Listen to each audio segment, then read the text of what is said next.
afternoon, everyone. A warm welcome to our next session. Costume design is far more than just clothing. It is the visual storytelling that shapes how audiences perceive a character's journey, emotions, and transformations. Through choices in color, texture, and style, costumes breathe life into characters, supporting the narrative by reflecting their growth and inner world. Let's have a look at the AV, please.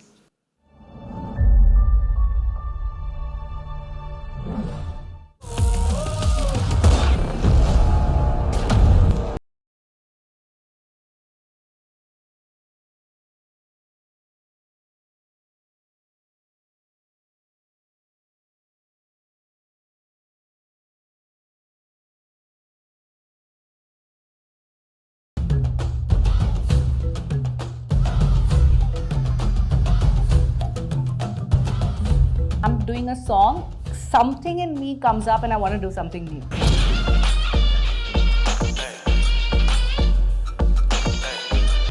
We had to replicate everything to make Ranbir Kapoor look like Sanjay Dutt.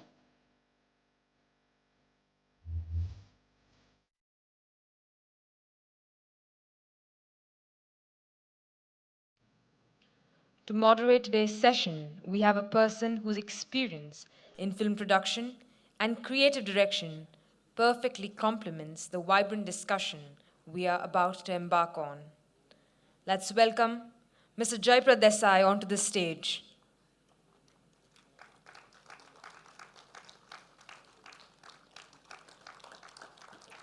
Thank you, sir. We are thrilled to have the acclaimed costume designer celebrated for her remarkable work across Hindi, Tamil, and Telugu cinema. Her collaborations with legendary director Mani Ratnam have been especially notable.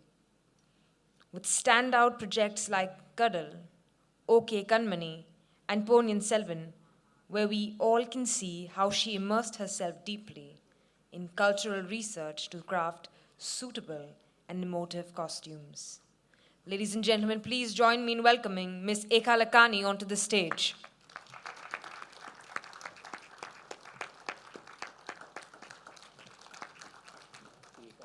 Thank you, ma'am.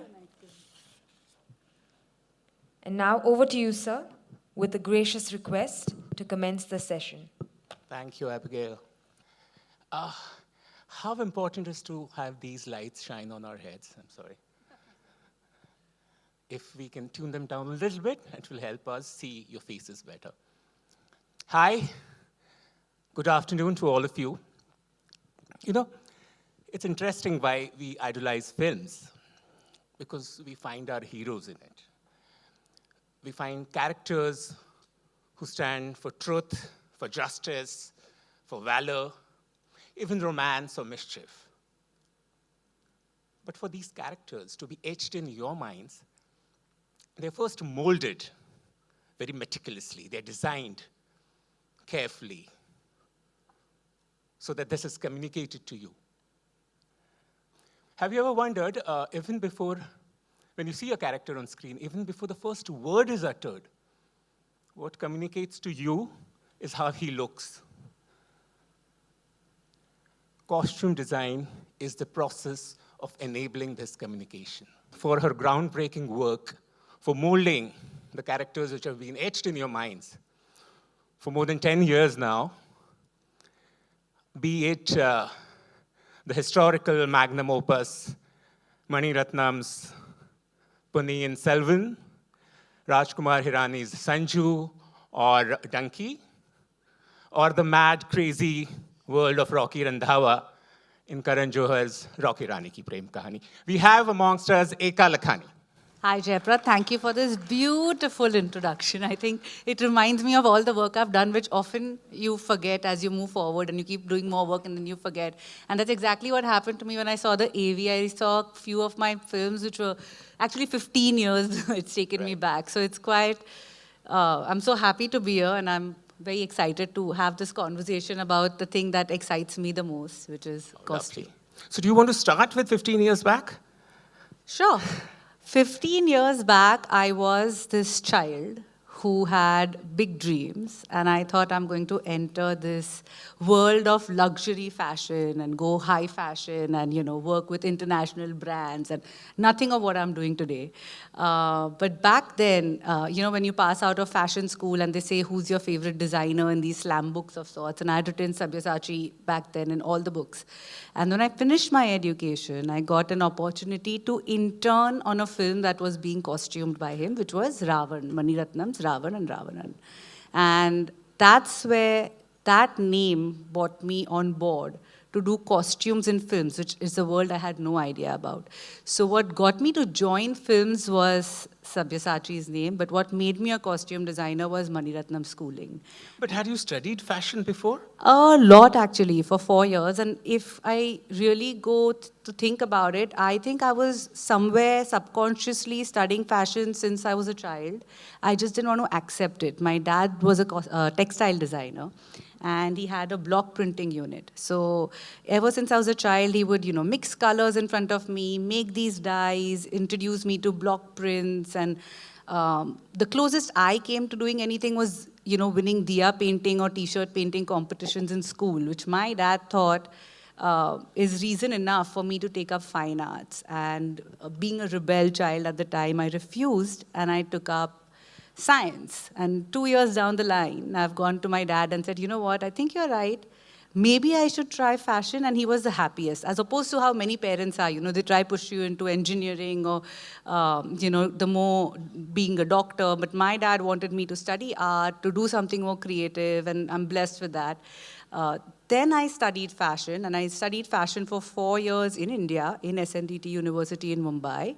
And then I went for some summer courses to FIT New York, where my world just opened up. And while it was summer courses, I kept taking more and more courses over there to just prolong my stay. And when I came back, I got this call to intern, and that was literally the beginning of my career. I want to know, Eka, how big of a film buff were you, though, while growing up? I don't think I was a very big film buff. I loved film. What Fun kind of film? fact, I acted in a film as a child. What are you saying? Which one was this? This was a film called Abhay. It was directed by Anu Kapoor, and it's something what you see Bhootna today. That was Abhay, which was me with Nana Patekar. But I was a child. You were a child. I was a child. And I used to watch films. Like, after school, I used to get that 1 hour of break to watch films or to watch TV. But I wasn't a film buff in a way where I wanted to grow up to work in films. That wasn't my world. I think I was still trying to figure what my place is. And that's the duration where I kind of got drawn into this. And it molded me so beautifully that I have never regretted anything after that. Like, I keep feeling that had I not taken up this internship, I don't know where I would have been, but I would certainly have not been happy. So yeah, we come to Sabyasachi, Ravan, Mani Ratnam. What happens on the set of Ravan? So on the set of Ravan, I learned so much from Sabya. I learned a lot about, the color school that Sabya believes in. There was something magical when Sabya and Mani sir would work together, and I was just this keen observer. I would love to understand how colors are working with each other, how colors are working with what the production designer's done, how they are transforming into the frame, how saturated or how we are aging clothes to look a certain way. And what I found the most interesting is till now, my idea of fashion was something beautiful. It changed here. Mani sir and Sabya, both I feel worked so beautifully together because they both came of the ideology that there needs to be a flaw to make something real, and it's that real feeling which makes it beautiful. So from then, like this idea of everything being perfect to be beautiful, when it comes to fashion, that was change for me. Wow. And then how did the first break happen? So I think I was very lucky. I was at the right place at the right time. And on Ravan, I started as an intern, but I kind of grew to be, almost the secondary designer. I was taking up a lot more responsibility. I was enjoying work. So I was not letting go of, even if it wasn't my job, I was jumping to do it. And I was so enthusiastic that I feel like my work was sort of noticed. And Santosh Shivan, who was the cinematographer on the film, offered me his next directorial film, which was Urmi. It was a Malayalam film. A period film, which was very difficult to start with, but that Vidya became... Balan and... Vidya Balan, Tabu, Genelia, Right, Prithviraj, Prabhudeva, it was a big cast, and I was 23 at the time, and I was so excited to do the film. I feel that's where the journey began. Wow. So now let's understand the process. I think for all our audience here, how does this initiate? Does it begin with a script that comes to you, or I'm sure sometimes the discussion might even start before a script comes to you? So usually I have always received, it's a one-on-one meeting with the director. If it's a new director you're working with, it's just a one-on-one meeting. You see the vibes, you get a little bit of brief, and then they literally give you the script. You read the script and your process begins. But sometimes it goes earlier. Usually with Mani sir, this has happened that while he is still in the scripting stage, when he's writing the script, he brings me in to kind of discuss the idea of the character and also which actor he has in mind, and kind of understands, in a collaborative process, how we're going to convert this particular actor into the character that he's imagined. Even while the script is not fully complete, we bring down the actor. We do this first round of look test without even having a bound script, where we kind of just, play with clothes we have at home, play with clothes we have from the previous films, sometimes go and procure certain clothes if that's the need of the hour.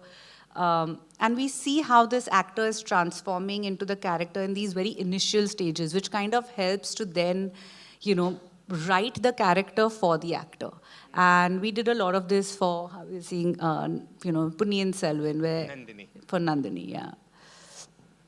Do you want to talk about Punniyin Selvan? I learned you also went on a costume recce. Yes.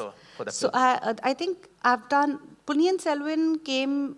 again, a fun fact, Punniyin Selvan was actually the first independent film that Mani sir had called me for back in 2013, but it didn't happen at the time. And we then went on to make Kadal. Many years later, Punniyin Selvan was spoken about again. And this time, even before I was introduced to the world of Punniyin Selvan, Mani sir said, I want you to go to Tanjavur to feel the world. And I was like, I can read and I can, do my research. I don't need to physically be there. But I've learned one thing, to never judge Mani sir's judgment. If he thinks I should go there, I should go there. So this was this beautiful 2-3 days where we went on this recce. And as soon as we entered these temples, I saw all these beautiful sculptures, the Chola bronzes, you kind of feel the world. Instead of just imagining the world, you kind of feel the practicality of the world, you feel the grandeur of the world, you feel what would the life have been there.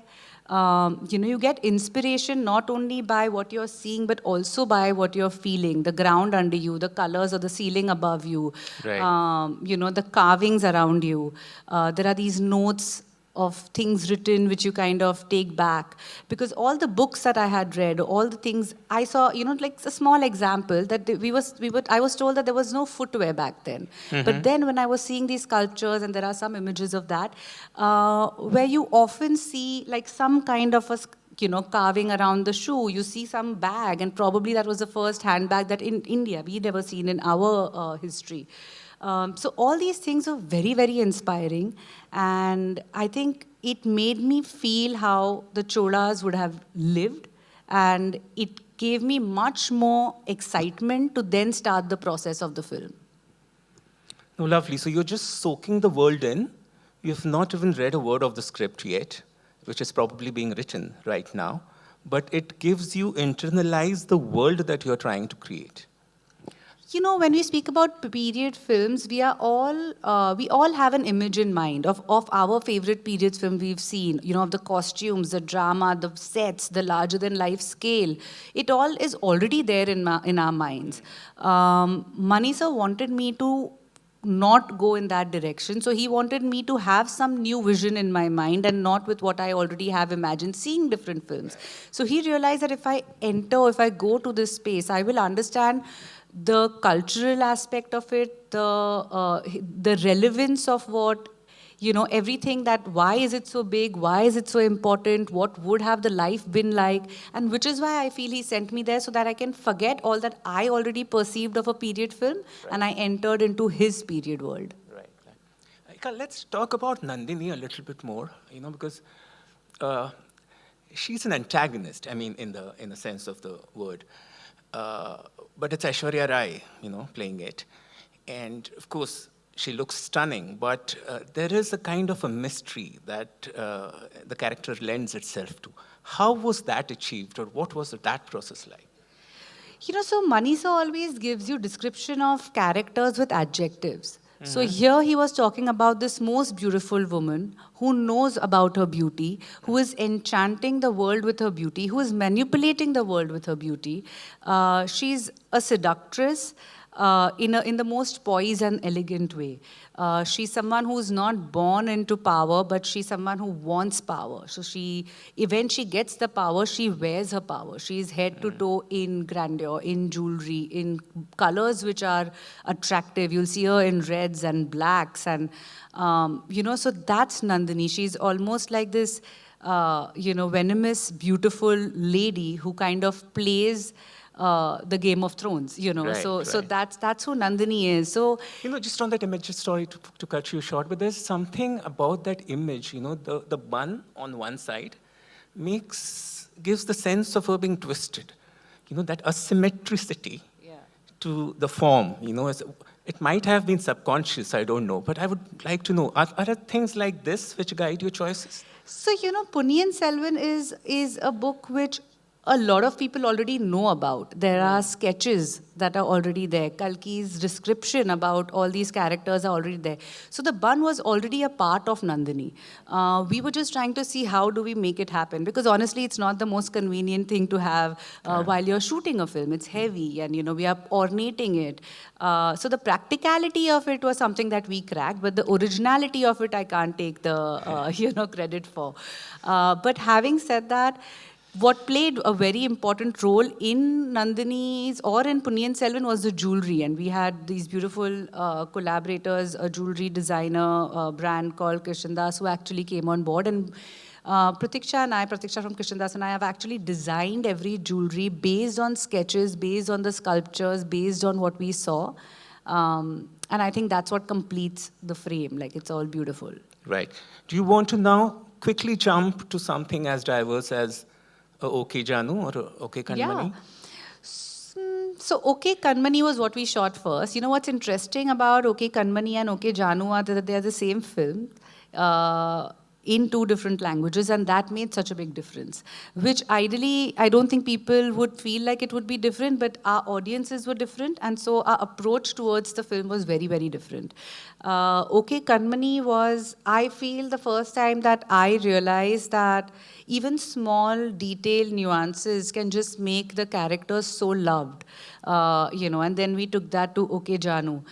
Tara and Adi, their love story, the way they looked at each other, this very urban couple, you know, they were modern today's kids who probably would wear things like what ordinary people would wear, but how to make them their own. You know, and this is the first time that actually Manisa had given me, we were doing the look test for Tara, and we just tied her hair up, Nitya Menon's. And Manisa had said that, why have you used that hair clip? And I was like, okay, it was there. And he was like, you know, I want you to think about what hair clip would Tara use? Like, if she's going shopping, to the normal streets. Like if you're saying that these kids would buy clothes from normal streets, if she's going shopping, why would she pick A and not B? You know, put that thought into everything that you're giving Tara, and put that thought into everything that you're giving Adi, and make them unique. And I feel like since that film, I kept doing that. We also had different approaches for different audiences. For example, when we were doing Hamma Hamma song, you know, we wanted to, for Shraddha, the idea that Shad, our director, and Vaibhavi, our choreographer, had was that we should do this red lehenga with a black tied knot shirt. Just 24 hours before we were shooting the song, you know, I went up to them and again, I was like, you know what, this feels like I've seen a Katrina wear it, I've seen a lot of people wear it. These are pictures from our look test at her house, so she's not fully dressed up. But I just This was supposed to be the original. The original okay. one. So I think this is not an image ever shared before. It's the first time we're showing it. Wow. And I was like, why don't we give her shots? And they were like, but that's so ordinary. I said, what if we do something fun and, you know, don't give her ordinary shots? And they said, okay, but it was a Sunday and the fabric stores were shut. And I was sitting at home and I was like, oh my God, I've done this. Now, what am I going to do? So I've called my tailor. And I'm a Gujarati, and there are these lovely Gujarati cushions on our sofa. And I have taken the cushions, and me and my tailor have chopped it up, and we've made these shots, which then became the popular Hamma Hamma. Oh, you made her shots out of cushion covers? Yeah, it was done like overnight. So. Wow. So yeah, so it's things like this, you know, which we've added tassels that were lying. Like all this is, you know, work from home scene in the middle of a Sunday afternoon, evening. And the next day I was just hoping that they don't go back to the red mirrorwork skirt. Because if you see a red color is going to be more attractive. Mirrors are going to be more attractive than this. But eventually they all went ahead with this modern idea. And they all felt like it would be something that's good. And after the film had released, I used to get daily at least 20 to 30 calls asking about these shots or asking about, can I make these shots for them? And it really became very popular. Wow. You didn't tell them use your cushion covers, did you? I did actually. So let's come back to the process. We left that behind. You have a script. Yeah. And then what happens? So me and my team, I heavily depend on my team. I don't think filmmaking is a single person's job, and I don't think any department is a single person's job. The more, you know, people you have with you, the more ideas that you, you know, hear, I always feel it helps to do some better work. So me and my team, we always sit together and we read scripts, like we read para by para. We all are making our notes. You know, what we think of the character, what we think of the progression of the character, where does he or she start in the film and where he or she end in the film, and what their arc is actually in the film.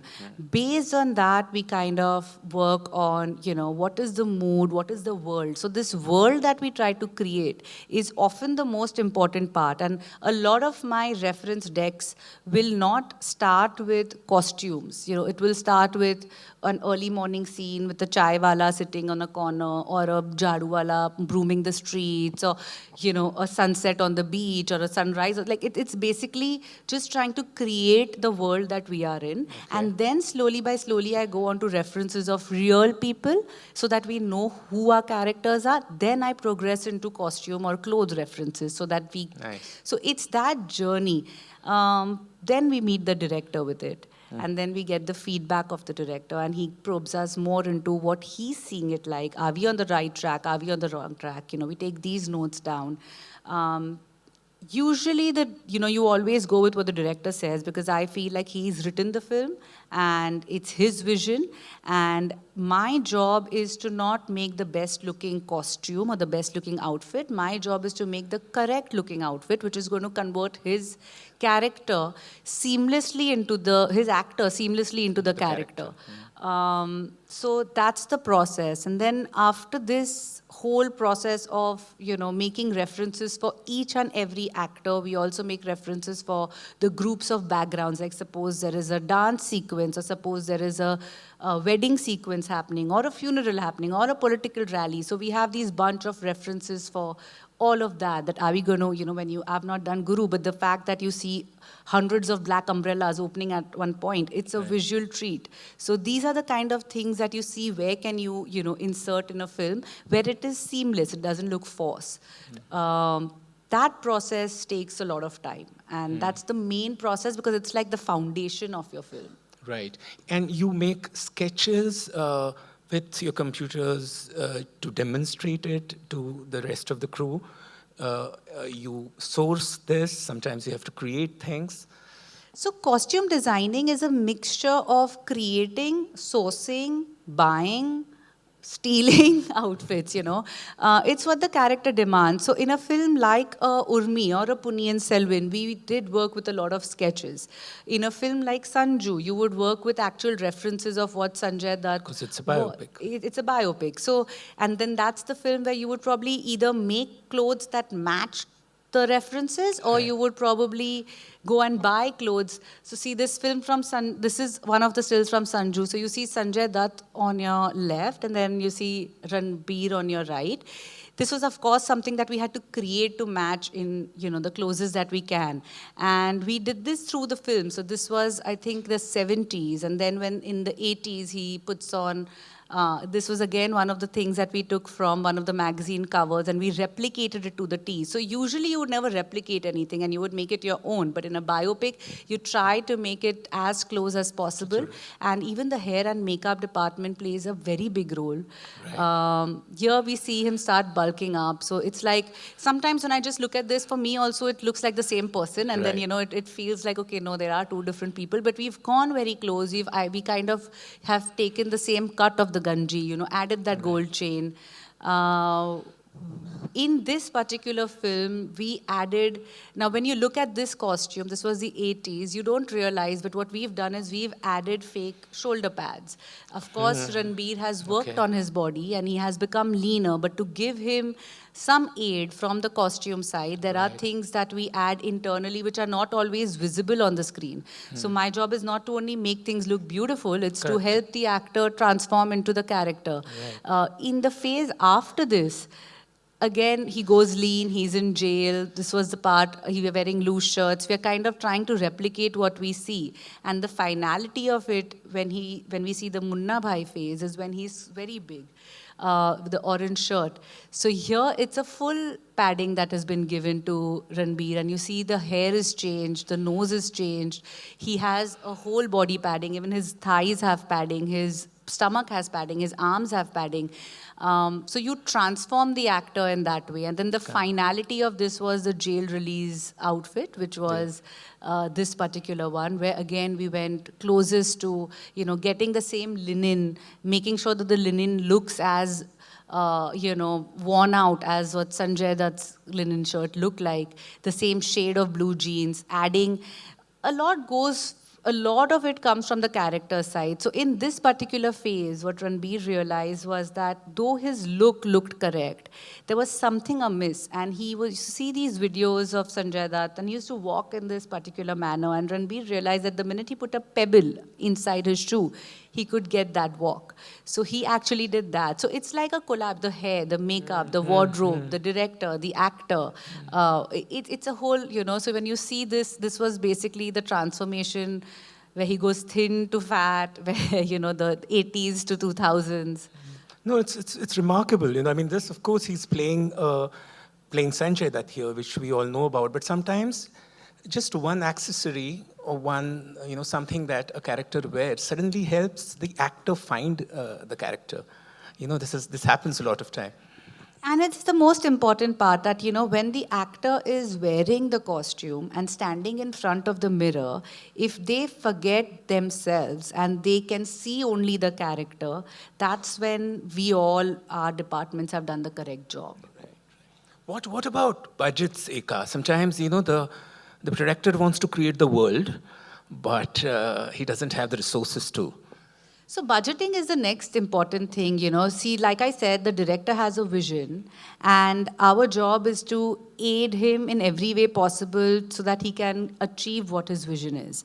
While his vision, what we want to make might cost a lot of money, and we don't have that kind of budgets. It's not a point in life where you sit and you say, okay, I can't do it because I don't have the budget and it's not possible. You kind of figure out a way to do it. In filmmaking, there is no no's. You know, you have to figure it out. So you get the same result, but you find other resources. You see how you can make things look similar on screen, but not be as expensive. Be it a fabric choice, it can have the same kind of shine, but maybe instead of going for a silk, I'm using a art silk. You know, instead of using handmade embroidery, I'm going to do machine embroidery. So you kind of understand your tactics, you understand, you take your time. You tell the director that I hear what you're saying and I don't have the budgets to give you this, but I'm going to figure it out. I might not be able to give it to you in 5 days as promised. I will take 8 days, but give this time to me because I'm going to figure it out. And you figure it out. Nice. Eka, you just spoke about how costume design or anything in films is a work of collaboration. As costume designer, even while creating the look of the film or of the character, you're working in close tandem with the DOP, the PD, of course, steered by the director, but with the rest of the team. You know, so what is that process like? Also actors eventually, because these are the actors who are going to sculpt the character. You know, so again, like the main person, you might have a vision and you need to get everybody's, each one of the heads have a vision. And you need to get everybody's vision together and make it somehow work. So of course, the director gives you his feedback. The director explains the vision. You and the director have first come on one-on-one basis. The next person who's really, really important is, you know, the production designer. The production designer kind of is setting that world that you are making the costumes for. So if your worlds are not going to match, your film is not going to look good. So you need to get the production designers' inputs, you need to get the production designers okay. And I have been really lucky that I've gotten a lot of production designers to be my mentors. And I almost, you know, like Sharmishta Roy, and I've always gone to her and showed her my decks, and I've shown her, do you think I'm on the right path? Mm-hmm. Do you think this color is going to jump? Do you think this texture is going to work? And once I get her okay, the next person who's really important to get her okay from is the DOP. Because what the DOP does is while the production designer is going to make your costumes work in the world that he or she is creating, the DOP is going to give light to your fabric. And how your fabric reacts, how your colors react to light is very different from where you see it with a naked eye. So he's the actual magician. You know, and Ravi Varman, I believe he was here yesterday. Ravi Varman's done such magical work for me. Sometimes I have chosen a wrong color, a very bright color, and he's fixed it for me in post, you know. So the DOP can actually become your best friend, where he'll kind of hide the things that you've done wrong, right, or point them out to you and give you time to rectify it. But you have to work in tandem. That's very well said. That's very well said. But have there been differences where you think this color is absolutely necessary to bring this out? Actually, this picture is quite good to see that. This is, you know, this was again from OK Janu, where I realized that this space that we are shooting in, I would love how the red would look. We did a costume trial, and I don't think everyone was on team with it, because in the costume trial, it doesn't look right. The backdrop is not correct, the space is not correct, the mood is not correct, the hair makeup is not correct. And I kept telling them, please let me use this, because I love it, and I know it's going to be magical. And then that's the image that you saw, that on set, that color is absolutely, it transforms. Right. So you need to have the vision of, or you need to imagine how a particular thing is going to look in the space and not only look good during trials. Yeah. There's one important thing about Indian films, you know, which is the idiom of Indian storytelling, and that's song and dance. You know, that is something which is peculiar to Indian films. And, you know, we should talk about it in the International Indian Film Festival. What is your approach to songs like? You know, I'm someone who loves daydreaming, and I feel that song gives me the literally the ticket to do it. Like that's the only time. When I was a child, my parents used to always get complaints from my teacher that she's a daydreamer, she's not. And this is the only time I actually get paid to do it. So I love songs and I love everything about it. I love romanticizing them. I love the color that it brings. I love the choreography that it brings. In a song, it's really important to gel with your choreographer in the best way possible, because the actor doesn't only have to dance to her tunes, the fabric also has to dance to her tunes. So what you're going to choose, the silhouette that you're going to choose, all of that matters. And for me, I feel my most magical songs have always been with Manisa, because I just love how he shoots his songs. There is so much chaos happening. So for example, take Thug Life. We had this Jingacha, we had this wedding song. There is a set of people who are making laddus in a corner. There is someone who's wrapping gifts. There is a dance section going on. There is a scene happening between the husband and the wife in a bedroom, and you can see it through a window. Between all of this, your main hero and heroine are finding love or are finding some romance, and there is everything else is, so I feel like just songs are just so magical because it's layer after layer after layer. It's not just a one thing and you're done with it. Like you change costumes, you change the mood, you change the feel. And you collaborate very well with the actors. You have to make sure that the actor is not uncomfortable, because the practicality of it is that while it may all look very beautiful, he or she may not be able to move in it. The Ranbir Alia picture that you just saw, it was a beautiful Sabyasachi outfit that Ranbir is wearing. Ranveer is wearing. But what we did in this is, just before the song, the sleeves were cut out and made into a jersey sleeve. That's a t-shirt fabric instead of cotton, which it originally came in. Because the minute he would raise his hand, it would tear. So so you have to do these small things which they're not visible on camera, but it makes it practical for the actor to dance in as well. While we are on Rocky Rani, Eka, let's talk a little bit more about that film. There's this.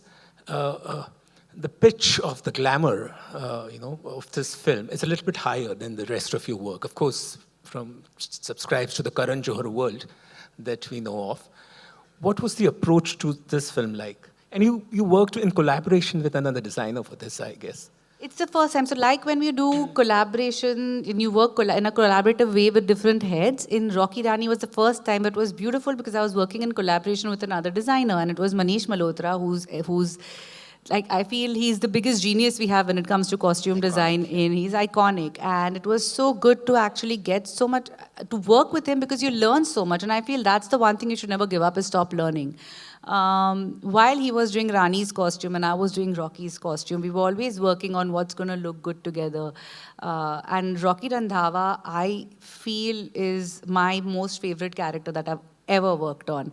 He starts with being this flamboyant guy, unapologetic about his brands. He feels like his identity is from the brands he wears. He wears head to toe. He's in expensive clothes. He's showing his cleavage. He is masculine, but in a garish way, and he feels like this masculinity can only happen with certain way of dressing. He doesn't understand the normal way. He feels like he won't be the Rocky Randhawa if he would not be wearing clothes like this.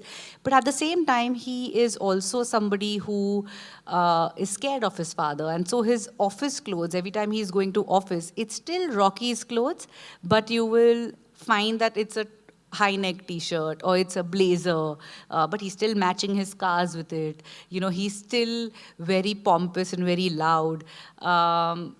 And then you see this beautiful thing happen where Rani enters his life, and then slowly you see that these are his office clothes that I was talking about, that they're still Rocky, but it's still branded, but it's still in very Rocky world. And then when Rani enters his life, you slowly see him become softer. You slowly see him learn that the masculine, the mard thing that he had in his mind is not really the way men are, and men have a softer side. It's okay for men to cry. It's okay for men to wear pink. Like the Rocky Randhawa in the beginning of the film would actually be someone who would say that men can't wear pink. And we literally ended the film on this scene where you see him in this pink sherwani, which when you see the film, it won't come to you, but that's what our character graph was, that you start with everything that's Rocky and you end with everything that's actually opposite of Rocky, and it's the same character who's just now become a different person from within. Remarkable, wow. And it's in such a film, it's always you're treating with fire because, you know, there are outlandish choices that the characters can make. You have to also be very comfortable with the actor, you know, because he should be able to carry what you're proposing. You know, a lot of people feel like Ranveer and Rocky are very similar in life, and I'm here to say that's not at all true. You know, Rocky Randhawa and Ranveer both have one thing similar, which would be that they love good clothes. But beyond that, Ranveer is somebody who dresses for the occasion, he loves fashion. Rocky doesn't understand fashion. Rocky is someone who understands money. And Rocky is someone who knows that the minute I spend the money, I'm going to look good. That was who Rocky was for us. So there was a very fine line. We kept thinking that, okay, is this something that Ranveer would wear? Then we are not going to make it Rocky. Then let's go a notch higher. Also, you know, it's very difficult to get these clothes because you don't always have the budgets to get these clothes. So then you have to even collaborate with these international brands. We were sourcing for Rocky Rani in the midst of COVID. You know, so it was very difficult to get a lot of access to a lot of things, and we had to wait often for, you know, things to become okay to get the clothes. So it was a longish process, but it was the most fulfilling one. Which is the most favorite character, Eka?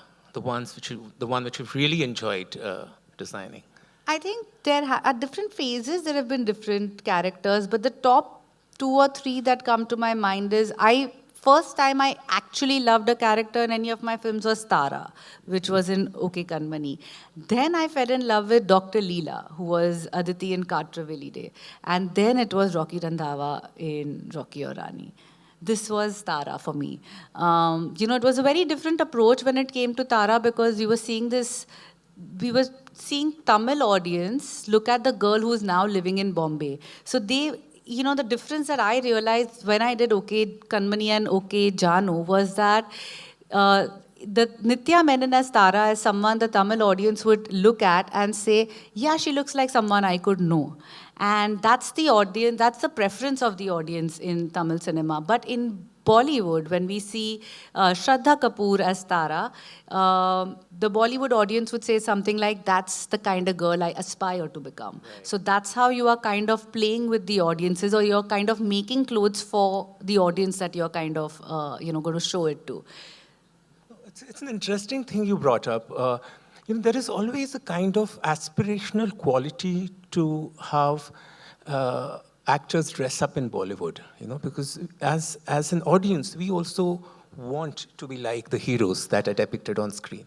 So there are 2 aspects to it. You know, when you're thinking of it from an audience point of view, you either want it to be relatable or you want it to be aspirational. So you have to make this choice well in the beginning of the film, that am I making this film relatable or the character relatable, or am I making it aspirational, or am I starting relatable but moving on to being aspirational? So that's a very, you know, you make this decision in the beginning of the film, and that's what we did between, like, these are 2 you know, frames from the same film but for 2 different audiences, and you just see that one is some you know, it's more relatable, it's more gullible. The other has a little tone of fashion more to it, you know. Also 2 different directors. Also 2 different directors but the same storyline. So I feel like but you know, to me the 2 different directors here wasn't that much of a difference as much as the audience was. Interesting point in this conversation. Now, before we open it up, some questions from our audience out here. Eka, what do you think are the qualities that one should possess to become a successful costume designer in India? I feel firstly you need to be fearless, and you need to not have any qualms about what you're doing, because you can go wrong 100 times, but you can also, maybe that wrong is something that's going to bring that magic in what you do, and it's not always something that. Also, you should be open to learning something from everybody, and you can't get a costume designer can't fall in love with her own ideas. You have to be open to adapting your ideas. You know, if it's just because you've thought of something, that can't become it.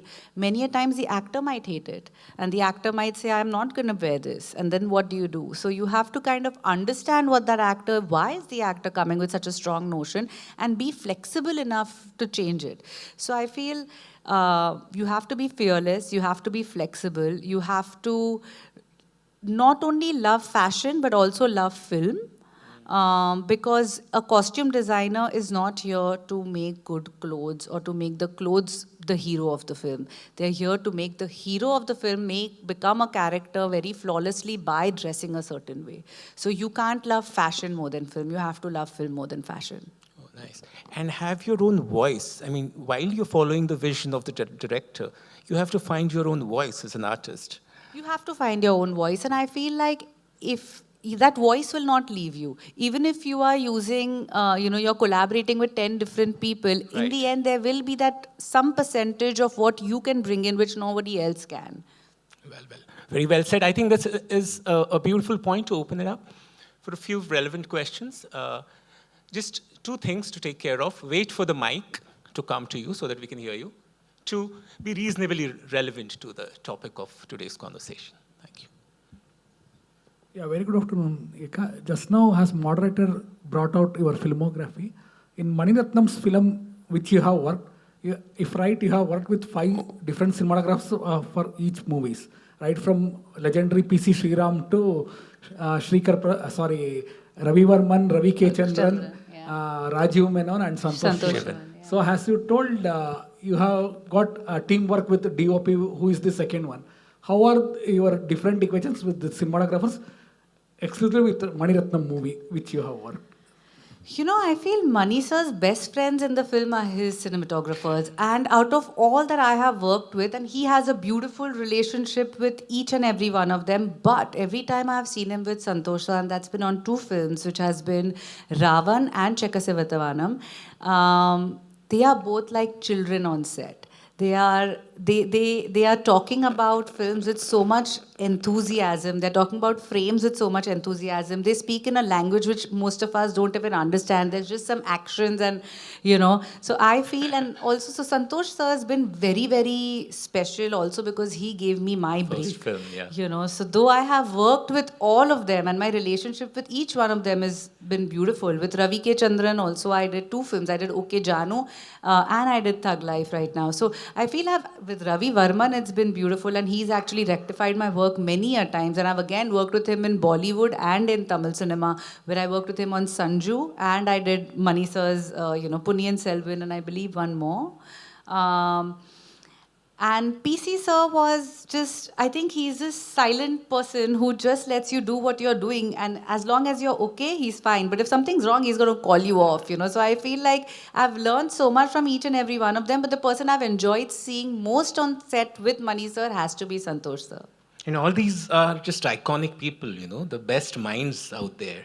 I know, it's very intimidating because when I started off, I had just done a film as an intern, and then I was doing costumes with all these legends. So it was extremely intimidating. And like I said, I was really at the right place at the right time, and I got extremely lucky. Yeah, Eka, one more may have. Today's buzzword, how much AI is now helping in costume designing for research and other things. Sorry, I didn't get that. Yeah, artificial intelligence, how much it's helping in today's costume designing for movies?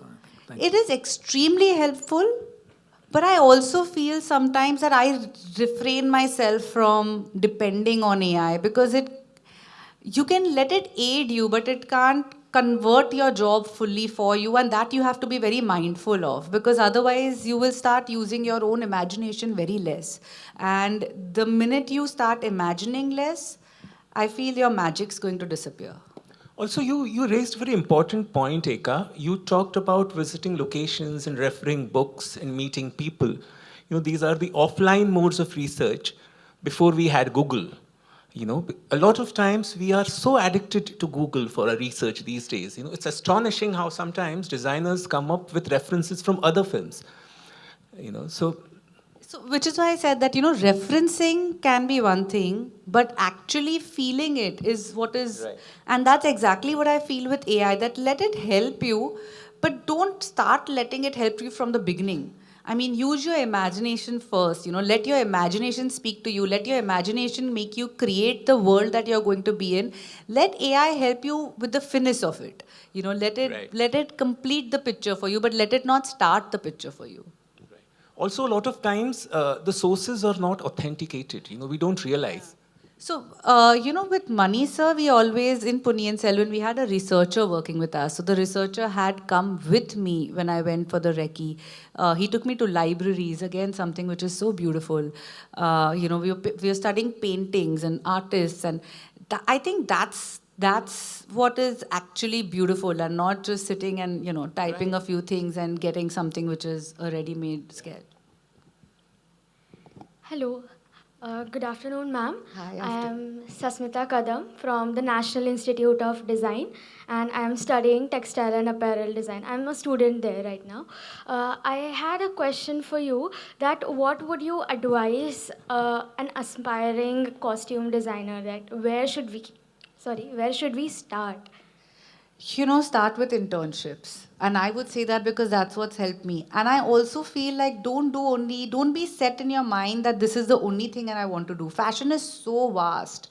You can work in textile, you can work in construction, pattern making, you can work in as a costume designer, you can work as a stylist, you can work as a visual merchandiser. So I feel like the first 2 or 3 years of your career shouldn't be your final destination. The first 2 or 3 years of your career should only be to do internships. And even the interns who work with me, as soon as 3 months are over and they tell me that we want to join you as an assistant now, and I say no, go do 2, 3 more internships. And if you still want to come back, my doors are open for you, but go and explore first. So that's exactly what I would, recommend to a student like you, that explore and try to do as many internships as possible, because that will actually tell you what you're good at and also what you're enjoying. Sometimes you might be good at something, but you don't enjoy it as much. Go with what you're enjoying. Go with what brings you pleasure, because eventually that's something that you will have to do for the rest of your life, hopefully, and you don't want to start getting not enjoying what you do. Also, I want to ask you, Eka, you have a lot of interns coming to you, and especially in the Gen Z, era that we are in. Yeah. What is it that is extremely heartening about some of them, and what is it that is depressing? Okay. So I love my team, and I love I love everybody so I have a process. I have my head assistants, my junior assistants, and then my interns. So I let my head assistants hire the junior assistants, and I let my junior assistants hire the interns, because I feel like, if I'm not going to be able to directly sometimes work with them, if I'm going to be busy talking to the actor or the director or busy with those meetings, it's my team that actually need to get along well. So that's the process that I hire. But what I have seen of late is that while Gen Zs are really quick with things like AI, or with kind of making things easily available, they're very resourceful. If I need to get something down from Paris, I won't be able to do it, but you get the Gen Z to do it, and they'll find somebody, or they'll crack some courier service, and it will be in your hands within the next 24 hours. So I feel they're extremely resourceful. I do feel that sometimes, if things are difficult, they tend to give up a tad easily than what others would. But I also feel that's because they've lived life the fast way. In the world of Swiggy, you don't have the patience to literally wait and go to the restaurant to eat. You're getting food in 10 minutes. You're ordering something online, and you're getting the product delivered to you within the next couple of hours. So I feel that's the drawback, that they want instant result. They are not waiting to give time to let it develop into what it can be. Yeah, very well said. Hello. Hi. Hi. Hi, Eka. Hi. My name is Govind. I'm from LA, but I'm born and raised from Thrissur, Kerala. My question is when I was in a film school in LA, we used to do student films, multiple were. our costume designer was always Amazon, where we just order and return stuff. So I always wondered. I saw Ponniyin Selvan from the US, and I always wondered how did you manage to do massive costume design for. There's a lot of cast members, right? This is a thing with a lot of directors here. Like for example, Atlee, for example, there's a palette of red in his, Sanjay Leela Bansali. His movies have a lot of, same shade being used by all the extra background actors. How do you, red has different shades, right? So how do you, finalize on one shade and then give it to, 1,000 people and then believe, and wish that it all goes well? How do you manage that? Because anything can go wrong, right? So the thing is, when you're doing a movie of this scale, I'll speak about the scale first. It's very important that your prep is very thorough. Like you can't go half baked into the film. I think we prepped for over a year and a half, and I have said this before that Trisha had at least more than at least 50 to 80 look tests because we just couldn't get her hairstyle correct. We kept trying and we finally cracked it. The similar thing goes with color, especially in a period film. You don't want to use synthetic dyes. You want to use vegetable dyes because they translate on screen in a particular way. You didn't have synthetic dyes back in the era, so. In Ponniyin Selvan, we've actually done this whole experiment where we have dyed fabric, swatches of fabric with beetroot, with haldi, with things that you get into your kitchen. We didn't do it in a scale. We did it in smaller portions where we were only doing, a meter of fabric or 2 meters of fabric. That's the fabric that used to go to once it was camera tested by our DOP. Mani sir used to like it. The actors liked the feel of it. Then it used to go to our dyers who would not use vegetable dyes, but they would try and replicate and get us the color which we had locked using vegetable dyes. So I feel it's like a trial and error, kind of a process, but it takes a lot of time and a lot of people. And these are things sometimes where technology or AI can help you, to help you create a simulation of the look on a larger scale. On the larger scale, because scale is very difficult, especially with the budget that you work with. So also, did you have a contingency plan if something goes wrong? Always, there's always plan B. And most of the times, we're going ahead with plan B. Yeah, and sometimes a plan C also. Sometimes with plan C also. Hey, hi, Dilip here. Sorry. Hi, Dilip. Hi, so you just brought, you discussed about that in OK Jano, you discussed about the dress Shraddha Kapoor wears, the red one.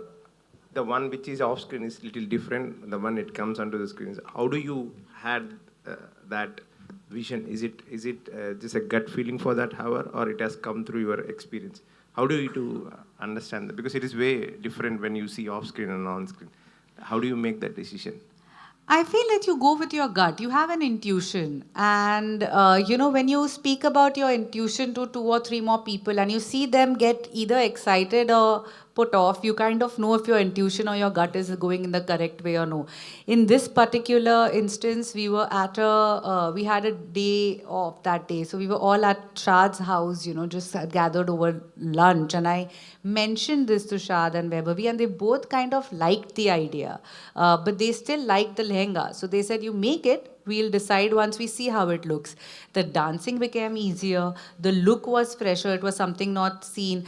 And also at that time, I believe that there were 2-3 item songs that had come with mirror work lehenga. So if we were going away from that, we were making Hamma Hamma not an item song. We were giving it a little more, part in the screenplay. And that is what we wanted to do. We didn't want this to become a promotional song. We wanted this song to take the story forward. That there was one night that this couple spent together in Ahmedabad, and they probably wore something that they would have gotten from the streets of Ahmedabad, and which is why I went ahead with this cushion, which looked like a Gujarati household cushion, that it would be probably well placed there. So it all kind of worked. Okay, thanks. Good afternoon, ma'am. I'm Hi. Shreni from MSU Vadodara. and I'm doing filmmaking as my course. So I had a question that what's one of your worst character designing experiences? Worst? Yes, like most challenging and complicated. Oh, challenging was Punni and Selvin for sure. Um, because of the scale, because of the research, because of the actors, because of how big the actors were in real life. I worked with Aishwarya Rai when I was an intern. And after that, the first time I worked with her again was 10, 12 years later, when she's seeing me not as an intern, but as a costume designer for the first time. So I feel there is like a lot of, you build up this anxiety within yourself that am I going to be able to prove to her that I'm good enough, and there's always that worry that am I going to be able to do a film of this stature. So I feel the toughest one for me has been Punni and Selvin. It has been, breaking the 4 beautiful heroines that we had, give them all a certain language of themselves, a certain identity of themselves, but still make them work together in one film. Even when you see the men of the film, they all are wearing armors, but how do you make each armor look different than the other?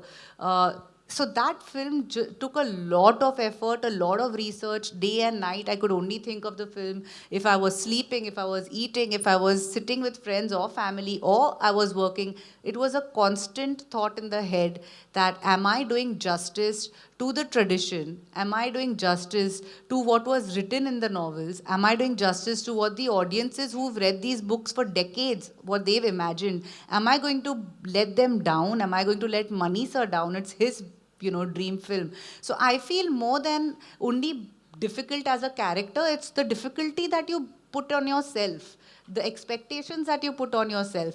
That makes it more difficult. Thank you, ma'am. Hi, ma'am. This is Vineet. Hi. So I want to understand, could you share an instance where while you guys are building a character, how do you all let the inner conflict with the audience can feel it without noticing it, like the character's inner conflict, if you have to show it in a costume like? I'll give you an example. Now, suppose if you're going to shoot with someone who's a very powerful person, the character is very powerful in the film, and then slowly by slowly you see that person losing the power in the film. It would be something as subtle as the structure of the outfit would be lost. From wearing something which is tight-fitted or which has good shoulders or which is pleated, say for example a sari, I would let the sari go down. The fabric would be a little more crushed. From being bold colors or from being black and burgundy and maroon and emerald green, I would go to softer colors. So you are visually manipulating the audience into believing that this structure is now fluid, and that's where the power has come down. So you find these instances, even in terms of, if it's not only conflict, the hero and the heroine, they have 2 different color palettes. But when their journey in the film begins together, and they are now together in one world, you kind of make them wear complementing colors. So they look like, okay, they are on the same journey from now on. So there are a lot of these tricks that we kind of use in terms of color. I wouldn't say as much as in terms of silhouette changing, but more so in terms of color or texture. From going coarse in fabric, you go to softer fabrics. From going darker, deeper colors, you go in softer hues. Things like that. And the fun is most of this happens subconsciously. So everyone might not be able to put a finger and say, oh, this is where this happened, this is where the costume changed, or this is where the color changed. Because the story, the performance, the dialogue is doing it directly, is doing it consciously. But the subconscious mind perceives what costume designers do through their work. We're kind of like psychologists over here. So, Without a license. Without license. So we are kind of playing with the character's mind and what his phase is, that particular phase, how would he dress up? If I've had a terrible day at work, or if I'm an emotional wreck because I've had a fight with my partner or any such, I'm not going to go at home and wear this most beautiful pink gown and sit. I'm going to take a t-shirt and just be in my pajamas, and you do that in the film as well. So you kind of replicate what you would do in real life. Madam, my question. Yes. I am a teacher. I am teaching for 40 years. Wow. But I found this very difficult time for police in Goa especially. there are robbers, thieves, come with different costumes, behave like officers. They come by plane, they rob the people, they kill the people, and this is very hard time for the Goa government to trace the thieves. So will you tell me, will you please make a short film on this, how to trace, help the police to trace the thieves and robbers? You know, I'm really sympathetic towards this because it's absolutely unfair to use costumes to rob people. Uh, but I don't think I can do much about it, and I would tell people to not do this and use costumes the right way. And I really hope this stops because it's not fair. It's just unfair to cheat people like that. And I They're am here to rob you of your senses, not Yeah. physically. Yeah. Hi, ma'am. This is Reshta. Hi. Over here. Oh, hi. Yeah, hi.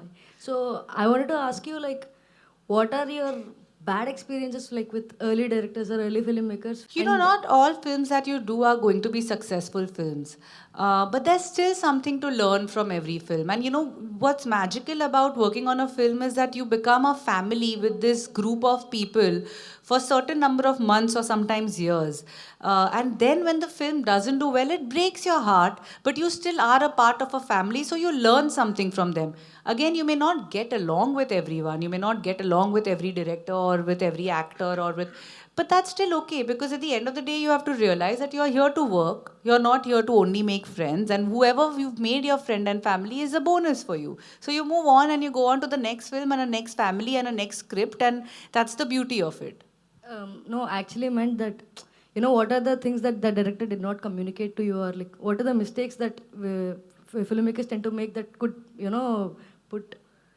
I feel a lot of times the directors are also discovering a lot of the script or the characters while we are filming it.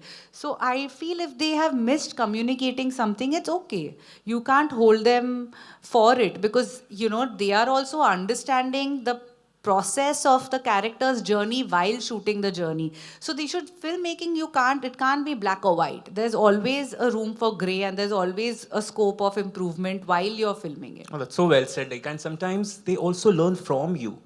Something that you do with the characters, with your clothes, helps them know more about their characters themselves.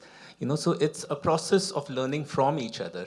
In an ideal environment. Absolutely. You know, I also, somebody once told me this for an editor, that the best editor is someone whose editing you won't notice. And I felt that something like that goes along for costume designers as well in films which are not costume related, like which are not costume, not a Ponniyin Selvan, but a film which is like a realistic film. If you are not noticing the costume at all, that means you've done your job the best. Absolutely. Eka, I wanted to ask, is there a film that you wished you had done? Many. There are so many, and I get so envious of good projects. There have been times I have messaged fellow costume designers that I envy you and I'm jealous of you and I'm jealous that you got to do this film. Right in the beginning of my career, there was a film, Highway was a film that I would have wished that I had done. I loved Highway. I love Ram Leela. I love all of Mr. Bansali's films. There are so many films that I see, and sometimes I'm in awe of, Sam Bahadur recently. I love that. Even when you see few OTT series, sometimes you feel like even Delhi Crime, which is like just nice. A uniform-based film, but it has so much gravitas and it is so heavy-weighted that I feel maybe if I was associated with it, I would have really enjoyed it. So there are films like that. Nice.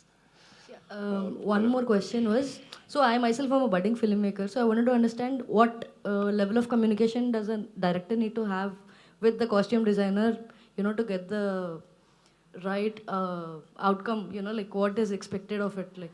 I feel the communication should be both ways. Like you need to communicate with your costume designer what your views are about your character and how you see your character grow, change through the film, what the arc is. And then your costume designer needs to come back to you with, certain visual references to see and gauge what your instincts are when you see those references. Are you vibing with it? Are you not liking certain parts of it? Do you want to change it? It has to be a to and fro process. Thank you. Hello. Hello, ma'am. My name is Garv. I am a cinematography student. Hi. I have very quick two questions for you. One, as you mentioned about Ravi Varman, sir, if I'm not wrong, he helped. You gave us an anecdote that was relevant to post-production. Are there any relevant anecdotes that you have in pre-production and testing or whatever with DOP specifically? You know, a lot of times when we are doing look tests with actors, we have the cinematographers present watching this look test, and they give us feedback right then and there. So, you know, because earlier on we show them sketches and we show them swatches, but when the whole outfit or costume is made, the totality of it might not work with them. So often, in fact, Ravi sir tells me that, you know, suppose it's a full black outfit, he'll say, can you give me a cut of gold or red or something in the middle somewhere so it breaks, it doesn't look like a blob or a box.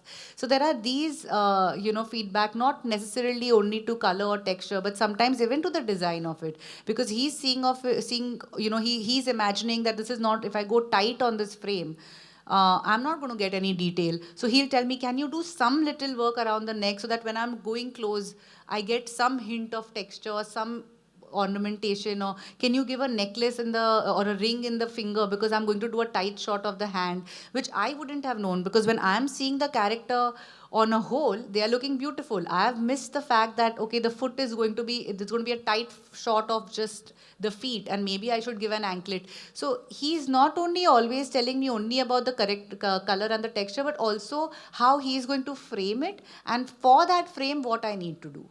Right. And ma'am, as you mentioned about color and two characters coming together, be it they might be opposite to each other in philosophies, or it might be a couple in a romantic film, whatever it might be.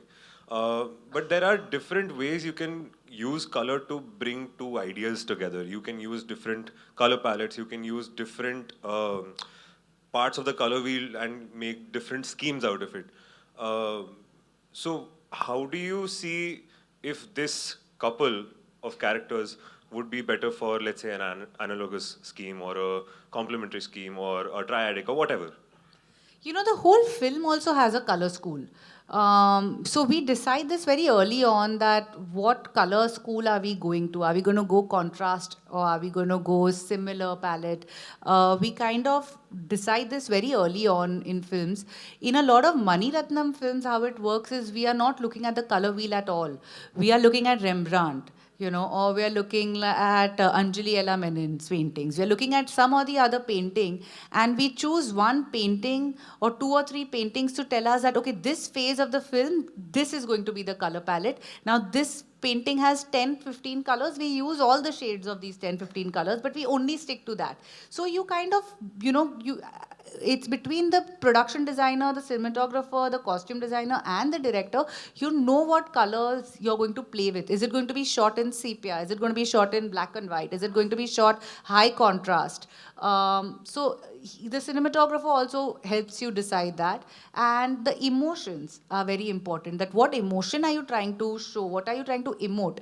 If the emotions have to be that of love, or the emotions that is supposed to be that of hatred or anger or power, all these different emotions we connect with different colors. So based on these multiple things, you decide the color palette. Do you have any examples from films where you use different kind of schemes for same characters across different points in the story? See, in Punniyin Selvan, if you see Vikram sir's character, as opposed to, you know, when you see, say, Karti's character, you will see that for Vikram sir, we wanted him to, or Jayam Ravi's character, they were brothers. So for Vikram sir, we wanted him to always see anger. He was angry that he had lost love so early in life. He was powerful. He was always, you know, agitated. So we use these bold colors, which are red and black and navy, and, you know, that for him. Whereas Jayam Ravi's character was very calm, was the prince for the people, was very soft-spoken, was very sweet as in nature, and very just. So we used colors like ivory, like gold, like peach, you know, for him. So it also went in the world that they were in. When you see Vikram sir, you'll always see him surrounded with dark colors, you know, with backgrounds which are dark. When you see these, like it's black, the jewelry is stark, there is contrast. Where you see Arul Murivarman, you see that he's done soft colors, and you know, even the browns in their armor was very dark brown as opposed to this soft brown that you see here. He's wearing ivory dhoti. So that's how we've basically characterized this. Makes sense, ma'am. Thank you so much. So, Eka, I wanted to understand that in today's time when, you know, like films used to be the trendsetter, especially Hindi films, right, for fashion, for people like us. But in today's time, we get fashion from everywhere, right, like influencers, social media. So when you are designing a character, how much of it do you make it to be aspirational versus how much of it is, you know, coming in from character, and how much of it would you want to stand out? Because that is also somewhat, I think in Hindi films, that is a bit of a mainstream Hindi films, you have to focus on that as well, I think.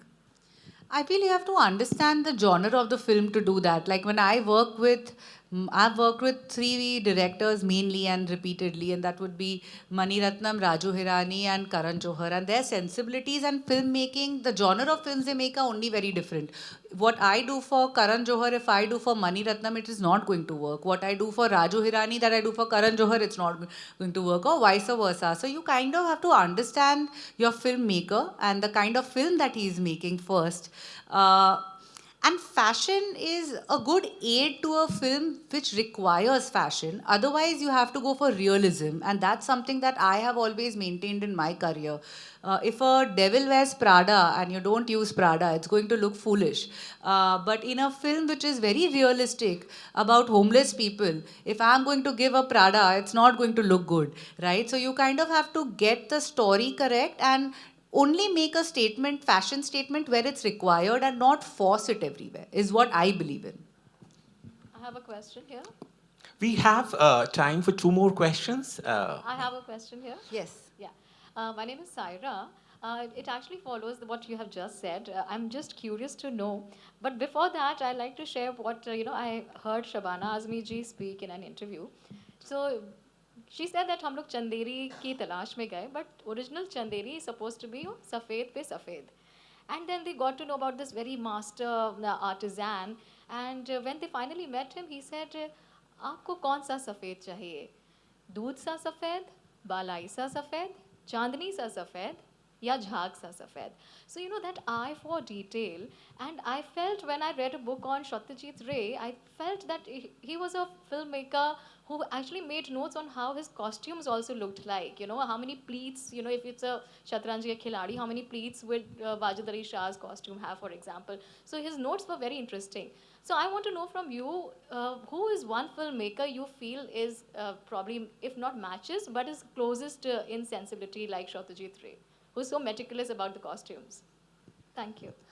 I feel like when it comes to being meticulous, I would say that Sanjay Leela Bansali gives a lot of time and devotion to beautifying his costumes to the maximum detail in every film of his. Like, I feel that's his film language.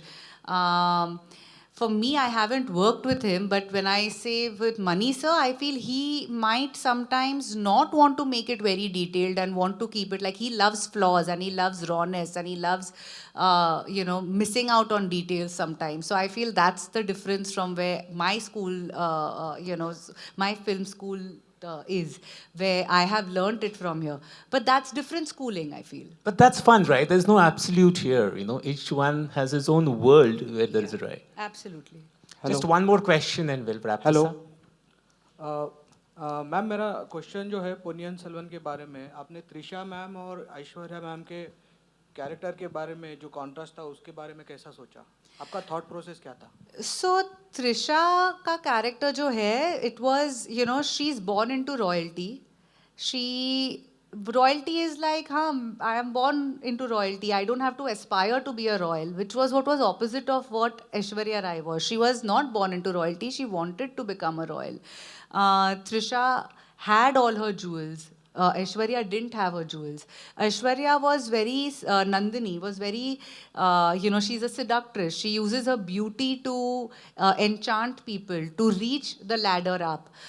In the other side, Trisha was very uptight. She was very just. She was very, so you see that. When we did Trisha's costumes, you'll see fine pleats. When you see Aishwarya's costume, you'll see drapes. When you see, Aishwarya had a mysterious characteristic about her. So a lot of times, even when we are filming her, you'll see her through fabric.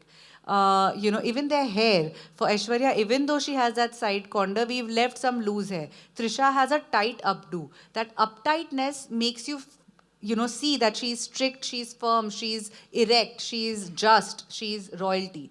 And the other one is playing to become royal. So I feel you kind of, when you see the two, even in the face-off sequence, which you're seeing right now, which was the most interesting sequence for me, Aishwarya has come in the face-off sequence wearing every jewelry that she owns, wearing a color red, so that she shows that, okay, I have arrived.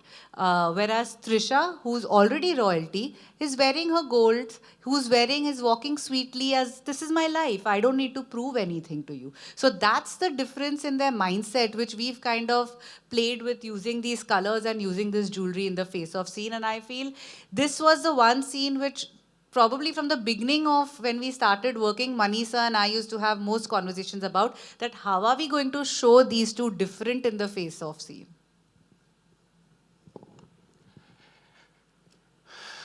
Okay, one more.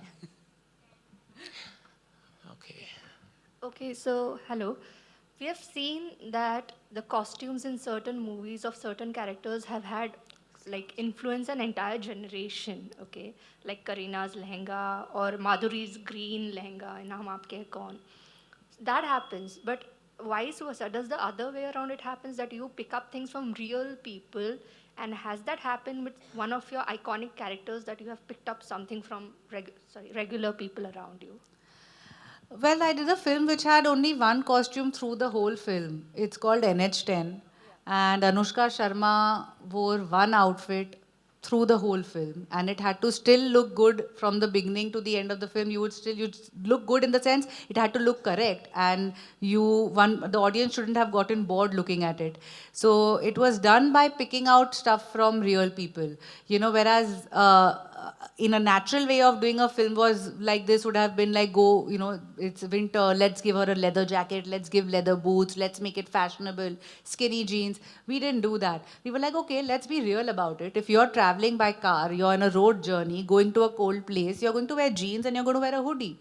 So that's exactly what we did. We just kept the t-shirt inside to be striped, and we kept a yellow hoodie. So even when she's running through the jungles in the night, that yellow catches some light and you can notice it. And even if she removes that hoodie, the stripes would still be noticeable and it won't go amiss. So I feel even though there was only one costume in that film, layering was done in such a way that it helped last the entire film without it becoming boring. Nice to know. Thanks. And that's the time we have today, unfortunately.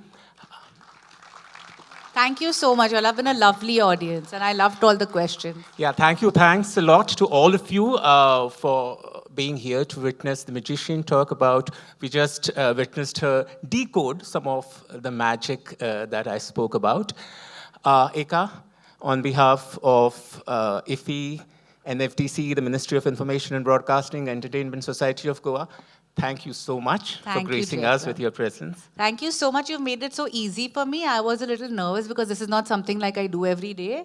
But you were really lovely. You were phenomenal, Eka. And thanks a lot to all of you. There will be more workshops, seminars, panel discussions, so stay tuned. And yes, see you at the movies. Thank you. Please keep watching films.